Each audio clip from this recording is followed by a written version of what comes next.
Salut les humains et bienvenue dans ce nouvel épisode des Audios dans le texte, l'émission qui traduit les textes sacrés en langage courant. Alors vous vous souvenez peut-être que dans la première partie de l'épisode, nous avons appris que Dieu et deux de ses acolytes étaient venus tailler le bout de gras avec Abraham pour lui annoncer, oui, encore une fois, que Sarah, sa femme presque centenaire, allait avoir un enfant dans l'année et que ça sentait le roussi pour Sodome et Gomorrhe, qu'il envisageait de passer au chalumeau pour un motif franchement fumeux, mais qu'il passerait l'éponge s'il y dénichait au moins 10 justes. Nous avons aussi pointé le fait que Yahvé ne voyait pas d'inconvénient particulier dans le fait de l'action consistant à punir les hommes des villes pour leurs crimes, à rôtir également leurs femmes et leurs enfants. Nous avons déjà noté dans les vidéos consacrées à Job et au déluge que les théologiens oublient toujours opportunément de parler des victimes collatérales de la volonté divine. Nous allons donc maintenant parler de ce qui vous a poussé à cliquer sur le lien, c'est-à-dire les épouvantables crimes commis par Sodome et Gomorrhe, comment Yahvé les a punis et surtout pour quel véritable motif. Vous y êtes? Alors, magnéto Serge.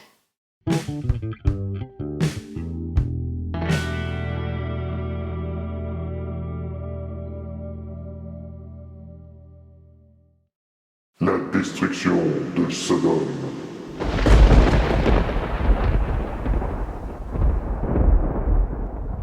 Or donc, voilà que les deux anges qui, un peu plus tôt, accompagnaient Yahvé lors de son déjeuner impromptu chez Abraham, arrivent à pied à Sodome. Ne cherchez pas la contrepétrie, il n'y en a pas. Du moins à ma connaissance. A priori, si les deux emplumés sont là, ce n'est pas pour participer aux festivités, mais bien pour enquêter sur ce qui se trame exactement dans cet antre de promotion de la débauche, de la fornication et de la perversion la plus dégradante. Arrête! Quoi? Tu cherches rien qu'à m'exciter. Ah, pardon. Bah oui, quoi. On pourrait donc s'attendre à ce que les Dupont et Dupont-Volants cherchent à se fondre dans le paysage en donnant quelque peu de leur personne afin de prendre les habitants de Sodome en flagrant délit de pratiques inavouables. Là, rien de tel. Je vous le dis tout de go afin de ne pas vous décevoir, point de scènes primes sautières, érotiques, graveleuses ou pornographiques pouvant nous égayer l'essence dans ce chapitre de littérature spirituelle. Point d'orgies ou de bacchanales effrénées. Aucune description physique, physiologique ou anatomique de nature à provoquer une inflammation de l'imagination ou de nos tissus érectiles. Que chi, que dalle, nada, voilà. Le quatrième de couverture de n'importe quel San Antonio t'en dira sûrement plus sur les choses de la vie que l'entièreté de ce chapitre. C'est ballot. T'en es presque décevant. Donc toi, jeune patricien, tu peux te la mettre derrière l'oreille et toi, l'initiatrice mature, garder les cuisses serrées, un article du Figaro sur la cueillette des olives en Basse-Provence vous fera plus d'effet que cet épisode biblique. Côté sensoriel, donc, rien à se mettre sous la dent. Par contre, pour ce qui est de la morale et des critères de Sa Majesté gazeuse dans le processus de sélection des humains dignes de survivre, là, il y a matière à s'émouvoir. Car voilà-t-il pas qu'en approchant des limites de la ville, Dupont dit Dupont, enfin, bon, les deux anges, tombent sur Lot, lequel, comme son oncle, a le pressentiment que ces deux gars-là ne sont pas venus planter des choux. Lot se prosterne, les invite à venir se laver, se restaurer et passer la nuit sous son toit. Les gars protestent un peu pour la forme, mais le brave neveu insiste tant qu'ils finissent par accepter son invitation. Mais alors qu'ils finissent de dîner, les occupants de la maison réalisent soudain que tous les hommes de Sodome, sans exception, retenez ce détail, cernent le logis et exigent de Lot qu'il leur livre ses hôtes en pâture. Enfin, la formulation officielle est « Amène-les-nous que nous en abusions ». Ça a le mérite d'être clair, les deux agents divins peuvent numéroter leurs abattis, ils vont subir les derniers outrages, autrement dit, se faire lisser les hémorroïdes. Mais, contre toute attente, car le courage n'est pas la qualité la plus répandue chez les humains d'élection divine, Lot décide d'affronter seul la foule frénétique afin de la dissuader de molester ses invités, et ce, au nom des lois sacrées de l'hospitalité. Alors, je vous préviens, à partir de ce moment-là, le récit bascule dans le surréalisme et l'ignominie la plus absolue. Vous pensez sans doute que j'exagère. Bon, alors, ce qu'on va faire, c'est que je vais vous lire le texte tel qu'il est imprimé dans ma Bible de référence, Et puis vous vous ferez votre propre opinion. Alors attention, âme sensible, oreille chaste et cœur pur, s'abstenir. Vous êtes toujours là? Très bien. Vous l'aurez voulu. Je cite. Lot sortit vers eux vers l'entrée et, ayant fermé la porte derrière lui, il dit « Je vous en supplie, mes frères, ne commettez pas le mal. Écoutez, j'ai 2 filles qui sont encore vierges. Je vais vous les amener. Faites-leur ce qui vous semble bon. Mais pour ces hommes, ne leur faites rien, puisqu'ils sont entrés sous l'ombre de mon toit. » Voilà. Oui, vous avez bien entendu.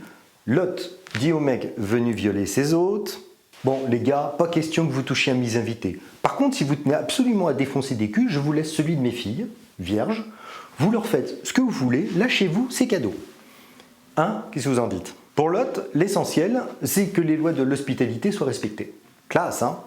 Je renvoie ceux d'entre vous que la proposition choque aux notes de bas de page, lesquelles nous expliquent tout bien pourquoi l'attitude de Lot est du point de vue de Yahvé tout ce qu'il y a de respectable et de logique. Je cite, ouvrez les guillemets. L'honneur d'une femme avait alors moins de prix que le devoir sacré de l'hospitalité. Fermez les guillemets. Voilà. Tout est dit, nous y reviendrons dans la conclusion. Alors, manque de bol pour Lot, sa proposition ne provoque pas l'enthousiasme, puisque la foule lui fait comprendre que c'est pas un nouvel arrivant qui va faire la loi en matière de coutumes locales, et que s'il s'interpose, il va s'en prendre lui aussi plein la margoulette. Joignant le geste à la parole, la troupe se fait plus menaçante, serrant Lot de près et tentant de forcer l'entrée du logis où sont réfugiés ses hôtes, qui, je le rappelle, ne sont pas 2 Pékins quelconques, ce sont 2 anges. Des êtres immortels capables de voler et libres de causer au grand patron quand il y a besoin. On pourrait s'attendre à ce que 2 oiseaux de ce calibre soient capables de se défendre, ainsi que la veuve et l'orphelin, ou de prévenir le viol de 2 pucelles innocentes. Quoique, connaissant la suite de l'histoire des 2 donzelles, je ne suis pas certain que le qualificatif d'innocente soit le plus judicieux. Mais bon. Toujours est-il qu'alors que Lot est sur le point de se faire lyncher, les 2 anges décident de se sortir les plumes du fion, ils le ramènent à l'intérieur, puis frappent tout le groupe de berlus. Ils les aveuglent. Voilà. Ils ordonnent alors à Lot de prendre ses clics et ses claques, puis d'aller prévenir ses futurs gendres de fuir la ville, car Yahvé les y a envoyés pour en exterminer tous les habitants. Mais dites donc. Oui. Ça contredit tout l'épisode de l'intercession d'Abraham, ça? Je ne te le fais pas dire. On verra tout ça dans la conclusion où nous développerons toutes les implications morales de cette révélation. Ah d'accord. Voilà. Entre-temps, la foule s'est dispersée aussi vite et mystérieusement qu'elle s'était rassemblée, ce qui permet à Lot d'aller tenter de convaincre, en vain, ses futurs gendres de fuir la ville en compagnie de toute la famille. D'ailleurs, à propos de ces 2 hommes, on notera que de 2 choses l'une. Soit ils ne faisaient pas partie de la foule des violeurs, et le texte se trompe en disant que tous les hommes, sans exception, étaient présents, soit ils étaient là eux aussi, et on comprend mal comment ils pourraient être considérés comme dignes d'être sauvés, et comment les 2 filles de Lot pourraient avoir encore envie de les épouser. Oh, tu chipotes encore. Tu trouves? Non, pas vraiment. Toujours est-il que les 2 hommes ne prennent pas la mise en garde de Lot au sérieux et choisissent de rester en ville, décision qui les place de facto sur la liste des victimes collatérales de la colère divine. C'est ballot. Mais on notera que Lot a lui aussi du mal à croire à l'avertissement, puisqu'à l'aube, les anges doivent les prendre par la main, lui, sa femme et ses 2 filles, pour les conduire presque de force hors de la ville. Là, il lui commande de courir se réfugier dans la montagne, mais Lot regimbe. Il n'est pas très enthousiaste à l'idée de vivre dans une grotte et négocie de pouvoir s'installer dans une petite ville voisine nommée Kohar. Décidément beaucoup plus compréhensif qu'à son habitude, Yahvé accepte d'épargner Kohar afin que Lot et sa famille puissent s'y réfugier. En même temps, rien dans ce que contient le texte précédemment ne suggère que Kohar doive subir le sort de Sodome et Gomorrhe. Donc en fait, Dieu fait mine d'accorder une faveur à Lot alors que cela ne change rien à ses plans. Il lui enjoint toutefois de se manier le train parce que le déclenchement du premier et dernier son et lumière sur le Jourdain ne se fera qu'après qu'ils seront, lui et sa famille, à l'abri. Il en profite pour les mettre en garde. Surtout qu'aucun d'entre eux ne regarde en direction de Sodome à l'annonce du début des festivités pyrotechniques, car cela lui serait fatal. Quand Lot et sa famille entrent dans Kohar, je cite, « Yahvé fit pleuvoir sur Sodome et sur Gomorrhe du soufre et du feu. » Non mais du coup, Ouais, qu'est-ce que Gomorrhe vient foutre là-dedans? excellente question. Et oui, parce que, je ne sais pas si vous l'avez noté, mais depuis le début de l'histoire, il n'a jamais été question de Sodome. Enfin, sauf quand Dieu dit que le cri contre Sodome et Gomorrhe est bien grand. Bon, alors, éloignez les enfants là, parce qu'il faut qu'on parle entre adultes. Si, j'insiste. Allez, maniez-vous un peu, quoi, la vidéo est suffisamment longue comme ça. Que c'est long, messieurs, que c'est long. Titre ? Non, en fait, une citation. Gide. Ah non, Pagnol. Ah tiens, j'aurais pas cru ça de lui. Ah bah tu vois comme quoi. Ok, tout le monde y est ? Voilà. À présent, prenez le temps de vous demander quel type de pratique sexuelle peut bien vouloir décrire le verbe gomoriser. Parce que sodomiser, on sait, hein, je ne vous fais pas de dessin. Mais gomoriser, mystère total. Donc, si vous avez une idée du type de pratique sexuelle qui pourrait être associée au terme, n'hésitez pas à en faire part à la communauté dans la section commentaires. T'as bien conscience que ça va partir en sucette? J'y compte bien. Pour résumer, on ne sait pas exactement quel était le crime de Gomorrhe, mais elle y passe aussi comme Sodome. Yahvé ne fait pas de détails. Comme d'habitude, quoi. Autre remarque à propos de la phrase « Yahvé fit pleuvoir sur Sodome et sur Gomorrhe du soufre et du feu ». Elle contredit frontalement l'affirmation précédente des anges que Dieu les a envoyés détruire les deux villes, puisqu'il s'en charge lui-même. Alors là, on se pose forcément la question, s'il n'était pas là pour détruire les deux villes, que diable allait-il faire dans cette galère? Quelle était la raison de leur venue à Sodome? Avait-il un but caché? Et si oui, lequel? Ah. À ce propos, j'ai une petite idée dont je vous ferai part dans la conclusion. Alors, évidemment, parce qu'il faut bien une petite touche misogyne et édificatrice pour égayer tout ça, on a droit à l'épisode de la rebelle qui pêchèrent sa curiosité. Ce coup-là, ce sera la femme de Lot, dont, as usual, on ne saura pas le nom, qui, faisant fi des consignes divines, se retourne pour regarder le fabuleux spectacle du feu destructeur et est transformée en statue de sel. Par contre, aucun des habitants de Kohar n'a été prévenu de l'interdiction de regarder le feu d'artifice, exactement comme si cet avertissement et la punition prévue ne concernaient que les membres de la famille de Lot. À croire que cette péripétie n'avait pour but que d'éliminer la maman pour permettre à la croquignolesque suite des événements d'avoir lieu. On pourrait même aller jusqu'à envisager que ça a été ajouté a posteriori, exprès, dis donc. Qu'est-ce que t'es soupçonneux tout de même? Tu trouves ? Comme ça. C'est interdit et d'autant plus curieux et sélectif que le texte nous informe qu'au moment même où la femme de Lot est statufiée, Abraham, qui se tient à l'endroit où il avait négocié avec Yahvé, c'est-à-dire bien en vue de Sodome, je cite, « jeta son regard sur Sodome et sur toute la plaine, et voici qu'il vit la fumée monter du pays, comme la fumée d'une fournaise. » Contrairement à la femme de Lot, même si Abraham observe la catastrophe, à lui, il ne lui arrive rien. Peut-être parce qu'il ne s'est pas retourné, ou parce qu'il est un homme, ou parce qu'il est le chouchou du moment. Va savoir avec Yahvé. Nous arrivons maintenant à la phrase de conclusion du chapitre, phrase qui, l'air de rien, a une sacrée importance. Je cite. « Ainsi, lorsque Dieu détruisit les villes de la plaine, il s'est souvenu d'Abraham et il a retiré Lot du milieu de la catastrophe dans le renversement des villes où habitait Lot. » Cette phrase nous dit clairement que si Dieu décide de sauver Lot, c'est parce qu'il fait partie de la famille d'Abraham. De fait, que Lot ait été injuste ou pas, ne rentre absolument pas en ligne de compte dans sa décision. En fait, sous son apparence banale, cette dernière phrase fout par terre tout le récit qu'elle est censée clore. Tout ça pour ça. Quel ratage! Vous pensez que j'exagère? Alors, je vais dans la conclusion vous démontrer pourquoi je pense cela. Mais avant, je vous propose que nous fassions un petit...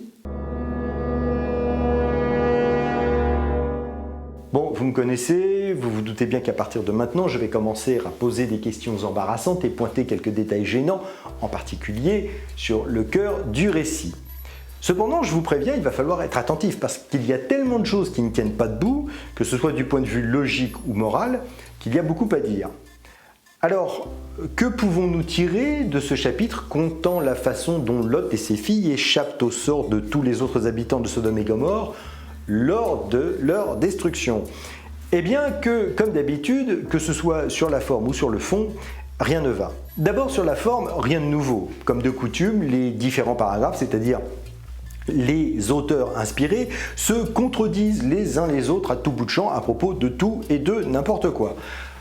Nous n'allons pas revenir sur toutes les incohérences internes au récit, elles sont si nombreuses qu'il devient lassant de les relever. Nous mettrons toutefois les plus déterminantes en exergue. Mais sur le fond, c'est encore pire. Une fois de plus, une lecture superficielle du texte peut donner l'impression que les agissements et les motivations des différents protagonistes, Dieu au premier chef, sont justifiés et moralement défendables. Cependant, une lecture plus attentive et approfondie démontre aisément qu'il n'en est rien, et ce, dès les paragraphes relatant la rencontre à Mambré entre Abraham et Yahvé, puis son intercession. Il est patent que ces événements ont uniquement pour fonction de servir de rappel de la situation et de prélude, de poser le cadre de l'action proprement dite, qui est la destruction grandiloquente de Sodome et Gomorrhe. En effet, tout commence avec l'arrivée des voyageurs qui annoncent à Sarah que malgré son grand âge, elle va avoir un fils. Déclaration superfétatoire, puisque lors du chapitre précédent et à l'occasion de la nouvelle alliance scellée dans le sang de prépuce, la grossesse de Sarah avait été annoncée à Abraham. Du coup, on se demande bien pourquoi Abraham et Sarah doutent de cette réitération. Peut-être est-ce dû au fait qu'elle est prononcée par un trio d'inconnus qui débarquent d'on ne sait où. Trio qui est alternativement décrit tantôt comme un groupe, tantôt comme une seule et même personne, laquelle se révèle ensuite être Yahvé lui-même. Mais pas tout le temps. Ouais, bon, en bref, c'est le bordel.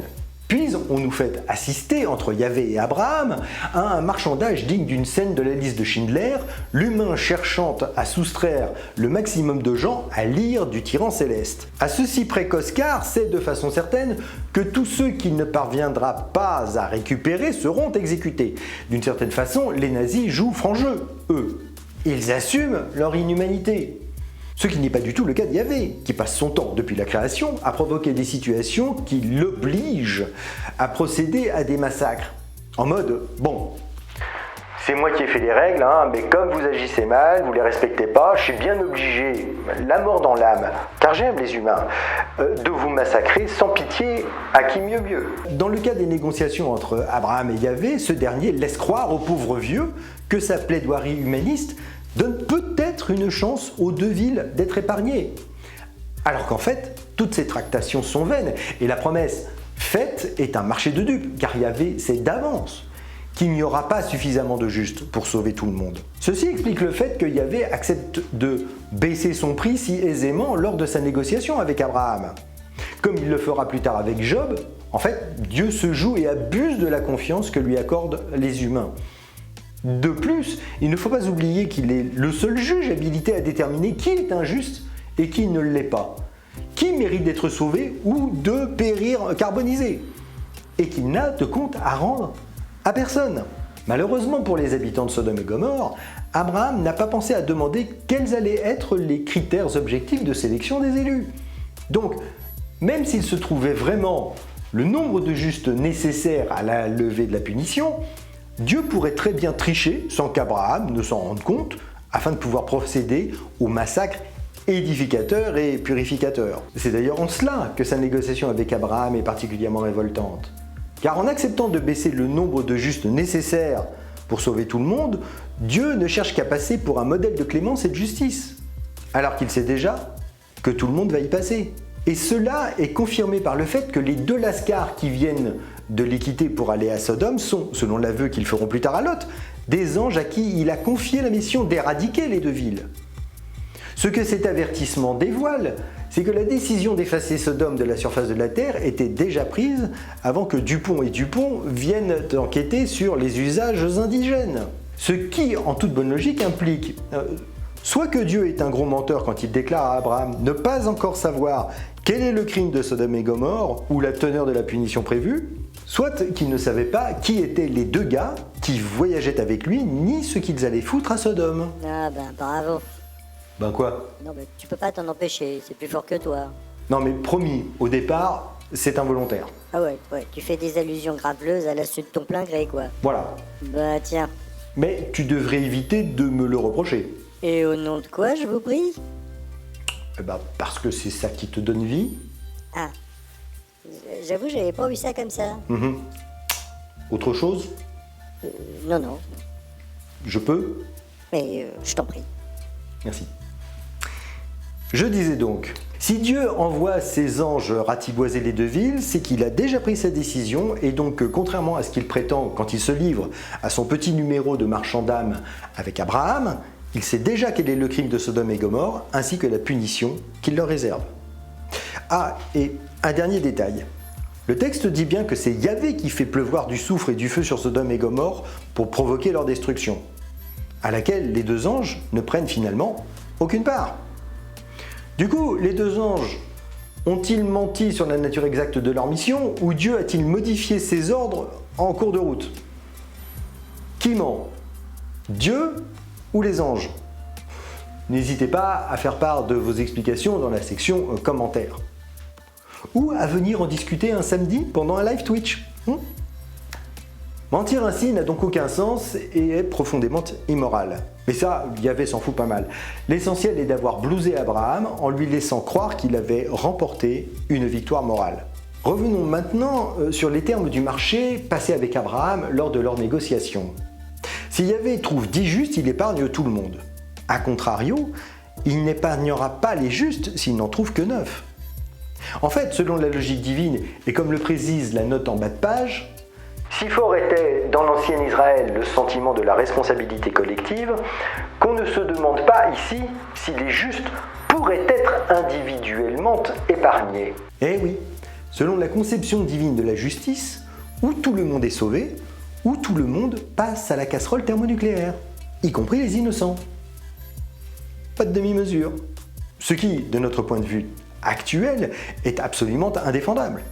Car le principe même de la responsabilité et donc de la punition collective est, selon notre conception de la justice, un déni de celle-ci, et ce, qu'elle condamne 50, 10 ou un innocent. D'où l'idée, dans nos sociétés, que l'on préfère prendre le risque de ne pas condamner un coupable plutôt que de jeter un innocent en prison. Et ce qui démontre que la négociation entre Yahvé et Abraham n'était qu'une sinistre comédie, c'est que Dieu, bien qu'il n'ait pas trouvé d'injuste, renie sa parole et revient sur le marché pour sauver Lot et ses 2 filles. Mon opinion sur le but de tout ce cirque, la voici. En agissant ainsi, Yahvé n'a pour seul objectif que de faire croire à Abraham que son avis peut avoir le moindre poids et que son Seigneur et Maître est un parangon d'amour et de miséricorde. En bon français, de se flatter l'ego à peu de frais, ou disons plutôt à ceux d'un vieux berger nomade moyen-oriental inculte vivant à l'âge de bronze. Quel exploit! Maintenant, permettez-moi de vous poser une question complémentaire. Pourquoi faire peser le poids de la punition collective également sur les femmes et les enfants? Parce que c'est bien joli tout ça, mais ces 2 villes ne sont pas peuplées que de mecs. La preuve, puisque Lot y vit avec sa femme et ses 2 filles. Et que manifestement, il s'y trouve des hommes, tels les futurs gendres d'Abraham, qui veulent bien se marier avec des femmes, ce qui sous-entend qu'ils peuvent avoir ou vont avoir des enfants. Oh, ne fais pas l'innocent. Pardon? Tous ces hommes peuvent très bien être d'ignobles bisexuels sodomites. C'est une hypothèse à envisager. Ah, alors? Mais, même si c'est le cas, de quoi sont donc coupables les enfants ou les femmes de ces hommes pour mériter de périr dans les flammes? De rien, et pourtant Dieu les exécute aussi, sans aucun remords. Exactement comme dans l'épisode du déluge, ou celui de Job, toutes ces victimes collatérales de la volonté divine n'intéressent ni les théologiens, ni les apologistes. Mieux vaut en effet passer ces morts-là sous silence si l'on prétend défendre l'idée que Dieu est amour et miséricorde. Maintenant, penchons-nous sur les événements provoqués par la présence des 2 anges chez Lot, son ignoble proposition de troc de victimes et sur les possibles conséquences d'un agrément du marché par la foule. Déjà, si celle-ci avait violé les filles de Lot lors d'une gigantesque tourmente, il est fort probable qu'elle n'aurait pas survécu. Et dans le cas où elles en auraient échappé, leur perspective d'avenir n'aurait pas été folichonne. Bah oui, parce que leurs futurs époux n'auraient vraisemblablement plus voulu d'elles. Bah, tu penses des traînées pareilles. Bah oui. Hein? Par contre, selon la loi du temps, un de leurs violeurs pouvait être obligé de les prendre pour épouses. Bah, tu vois, tout s'arrange. Ben tiens, va retrouver le premier des mecs qui passent dans un gangbang à 200. Vraisemblablement, personne ne se serait porté volontaire et les filles de Lot, une fois déflorées, déshonorées, seraient devenues, selon les mœurs du temps, inépousables. En fait, il est vraisemblable qu'elles auraient été condamnées à mort pour fornication ou adultère par anticipation ou atteinte à l'honneur familial. Au choix. Dans ce monde-là, les motifs de lapider ne manquaient pas. Vous pensez que j'exagère de rechef? Eh ben, pourtant, c'est marqué dans le bouquin. Hein? Je cite. Si au contraire, la virginité de la jeune femme n'est pas prouvée, on l'amènera à l'entrée de la maison de son père. Ses concitoyens la feront mourir par lapidation, parce qu'elle a commis une chose infâme en Israël, en se déshonorant lorsqu'elle vivait encore dans la maison de son père. Ainsi, vous ferez disparaître du milieu de vous la souillure qu'entraîne le mal. Cette vision archaïque et barbare de l'honneur a, malgré ses conséquences funestes, encore pas mal d'adeptes, notamment dans certains pays, comme le Pakistan ou le Soudan. Mais c'est un autre sujet. Si vous le voulez bien, intéressons-nous maintenant aux anges dont la présence et l'attitude au cours des événements autour de la maison de Lot posent quelques questions. Pourquoi, s'ils en avaient le pouvoir, les anges n'ont-ils pas frappé plus tôt la foule de berlus? Ou fait n'importe quoi d'autre qui aurait pu détourner son attention? Qu'est-ce qu'ils foutaient là si au final ils ne prennent aucune part dans la destruction de Sodome et Gomorrhe? Pourquoi semble-t-il accepter l'idée que les filles de Lot subissent le viol collectif à leur place? Bon, vous connaissez la blague, parce que les anges ne sont pas des saints. Passons. Non mais, sérieusement, comme nous savons maintenant que leur présence n'était absolument pas nécessaire à Dieu pour savoir ce qui se passait à Sodome, ni pour procéder à sa destruction, quel est le motif réel de leur présence? Eh bien, une fois de plus, l'explication est à trouver dans les difficultés scénaristiques dans lesquelles se débattent les auteurs. En effet, ils doivent trouver une justification au fait que Lot ne subisse pas le sort de ses concitoyens et justifier de la suite des événements. Non seulement ils doivent démontrer pourquoi Sodome et Gomorrhe méritent leur sort, mais également pourquoi Lot ainsi que sa famille méritent d'y échapper et de quelle manière ils y parviennent. Quand on étudie l'arc narratif de cette histoire, on réalise que les deux anges ont une fonction bien connue des auteurs. Ils participent de l'élément déclencheur du récit. Le truc qui va obliger le protagoniste, en l'occurrence Lot, à agir et à se comporter en héros, permettant ainsi à Dieu de le considérer comme digne d'être sauvé. Ceci est particulièrement notable quand on compare son acte courageux, qui le voit affronter seul une foule en furie, avec son attitude précédente de prisonnier de guerre qui nécessite qu'Abraham vienne le délivrer. Je parle de cet événement dans cette vidéo-ci. En fait, les anges ne servent que de prétexte aux auteurs pour révéler au lecteur la nature du crime des habitants de Sodome, sans toutefois le décrire réellement, et expliquer pourquoi Lot réchappe de la catastrophe. Le pourquoi, c'est le fait qu'il choisisse de sacrifier l'honneur de ses filles pour préserver celui de ses hôtes. Car, comme le précise la note de bas de page, l'honneur d'une femme avait alors moins de prix que le devoir sacré de l'hospitalité. Ce qui, de notre point de vue, est tout simplement immonde. Mais pour Lot et pour Dieu, le mal, c'est d'atteindre à l'honneur de ses invités et par contre-coup au sien, pas à celui de ses filles. Vierge. On peut donc conclure que, du point de vue de la morale biblique, ce n'est pas vraiment le viol en réunion qui pose problème, puisque ni Lot, ni les anges, ni Dieu ne voient aucun inconvénient à ce que les deux jeunes filles, vierges, le subissent. Non, ce qui est intolérable, aux yeux de Dieu, c'est que l'on s'attaque à des invités qui sont sous la protection des lois de l'hospitalité. Seulement, le crime n'ayant pas été commis, il n'y a donc aucune raison valable de punir les habitants. En particulier les femmes et les enfants. En résumé, l'épisode de Lot voudrait nous faire croire que ce qui est reproché à la population de Sodome est d'avoir voulu violer ses invités et par contre-coup de porter atteinte à son honneur, alors qu'en réalité le motif est bien la pratique sexuelle à laquelle son nom est associé. Hypothèse confirmée par les notes en bas de page que nous avons croisées lors de cette édifiante lecture, dont celle qui précise « Le vice contre nature, qui tire son nom de ce récit, était abominable aux Israélites et puni de mort. Mais il était répandu autour d'eux. » Cette explication vient avec des renvois au texte du Lévitique et des Juges. Nous y reviendrons en temps voulu. On notera aussi que les commentateurs de la Bible considèrent eux aussi que la sodomie est un vice contre nature. Bref, il faut vraiment être tordu pour imaginer un tel procédé. Mais bon, au fil des épisodes, le portrait psychologique et psychiatrique de Dieu commence à bien se dessiner. C'est un sociopathe.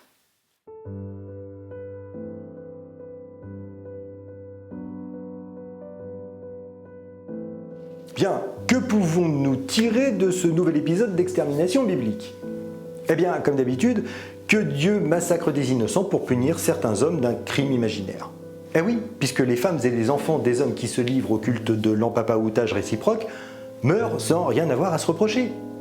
Est-ce leur faute à eux si leur père et mari aiment jouer à zizi pampan avec ses potes de régiment? Non, bien sûr. Et c'est doublement injuste, car à ce moment de l'histoire, les pratiques sexuelles telles que la sodomie ou encore l'inceste ne sont pas spécifiquement interdites par les lois divines. Dieu punit donc le non-respect d'une loi qu'il n'a pas édictée, à moins que le véritable crime ne soit pas l'homosexualité, mais l'atteinte aux lois de l'hospitalité. Seulement, en l'occurrence, suite aux interventions successives de Lot puis des anges, ce crime-là non plus n'a pas eu lieu. Alors, dans les deux cas de figure, Yahvé éradique des villes dont les habitants ne sont officiellement coupables de rien. De plus, en organisant le sauvetage de Lot et de sa maisonnée, Dieu revient sur les termes de son marchandage avec Abraham à propos du nombre de justes nécessaires, ainsi que sur la règle de la responsabilité collective. Quoi qu'il ait pu faire, quelle qu'ait pu être son attitude lors de l'incident avec les anges, Dieu aurait sauvé Lot du simple fait de sa proximité familiale avec Abraham. Dieu, sachant d'avance ce qu'il allait advenir des villes ainsi que de Lot, de sa femme et de ses filles, cet odieux marchandage avec Abraham était donc parfaitement inutile.